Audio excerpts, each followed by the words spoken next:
زي العادة وزي ما أنت متعود معايا دايمًا، فربنا يخلّيني ليك ويخلّيك ليّا، إن أنت بتلاقيني دايمًا جايب لك الموضوع في الوقت المناسب بتاعه. هتقول لي طب عندك ليّا إيه بقى المرّة دي؟ هاقول لك يا سيدي، إحنا داخلين على إجازة صيف، والصيف بيحب السفر، وهتلاقي نفسك بقى وأنت قاعد كده مرّة يالّا ساحل، ومرّة يالّا إسكندرية، فطبعًا لازم تبقى عربيتك جاهزة للكلام ده. اللي أنا جاي لك بيه النهارده هو إزاي تجهّز عربيتك لو ناوي تسافر أو لو ناوي تطلع أي مسافة طويلة. يالّا بينا، علشان في الفيديو ده هتلاقي حاجات كلّها مهمة، وخليك مكمّل معايا في الآخر كده علشان في نصيحة مش كل الناس بتقولها دايمًا.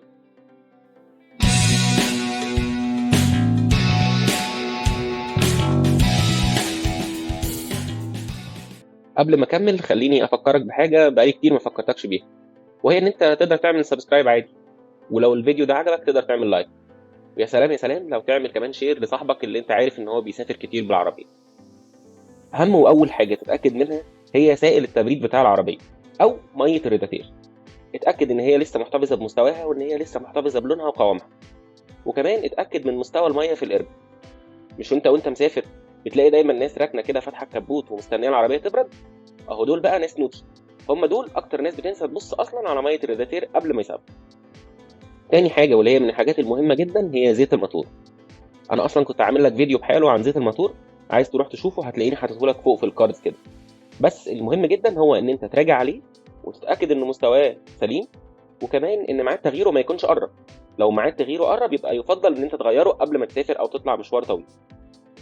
هل زيت الماتور هو الحاجة الوحيدة اللي أنا المفروض أتأكد منها؟ لأ، لسه عندك باقي زيوت العربية، اللي هي إيه؟ عندك زيت الفرامل، لازم تبُص على لونه وعلى مستواه وتشوفه لو محتاج تغيير والّا لأ، وخلي بالك زيت الفرامل بيتغيّر مش بيتزوّد. كذلك زيت الفتيس، نفس الكلام، اتأكد من مستواه، شوف لونه، وبرضه لو كان ميعاد تغييره قرّب غيّره قبل ما تطلع أي مشوار طويل.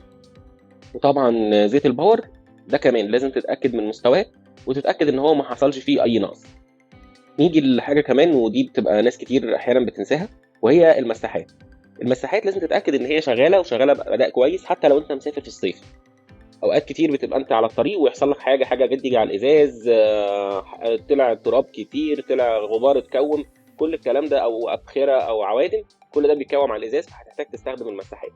فطبيعي إن أنت تبقى مراجع عليها إن هي كويسة ومش متاكلة ولا إن هي متشقّقة، وكذلك لازم تبقى متأكد إن مَيّة المساحات مستواها كويس وإن في مَيّة already موجودة في القربة بتاعة مَيّة المساحات. راجعت خلاص على كل الزيوت والسوائل اللي موجودة في عربيتك؟ تعالَ بقى لنقطة مهمة جدًا وهي السيور اللي موجودة في العربية.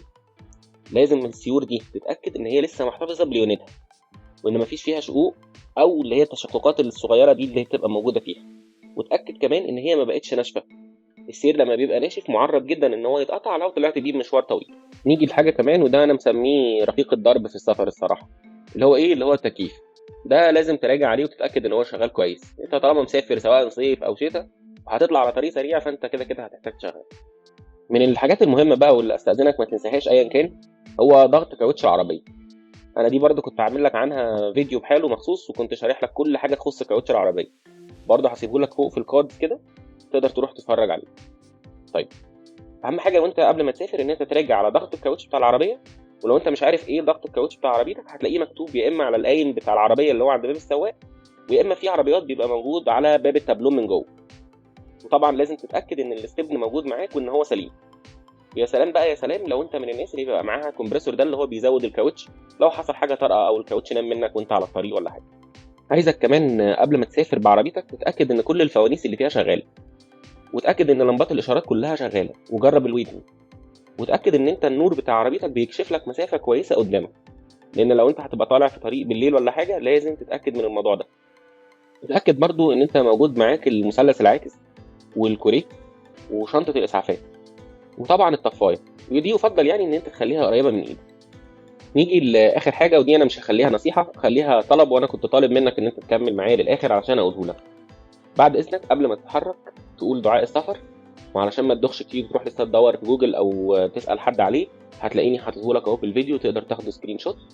وحاجة تانية ودي مهمة جدًا بعد إذنك، نام كويس.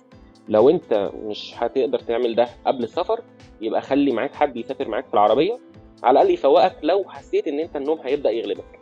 أتمنى لك إن شاء الله رحلة سعيدة، وبإذن الله تروح وترجع بألف سلامة. ما تنساش لو عجبك الفيديو ده إن أنت تعمل لايك، وتعمل سبسكرايب، وادخل يا سيدي قلب في القناه كده، هتلاقي كل حاجه ممكن تساعدك لو انت من الناس اللي هي مهتمه بمجال العربيات.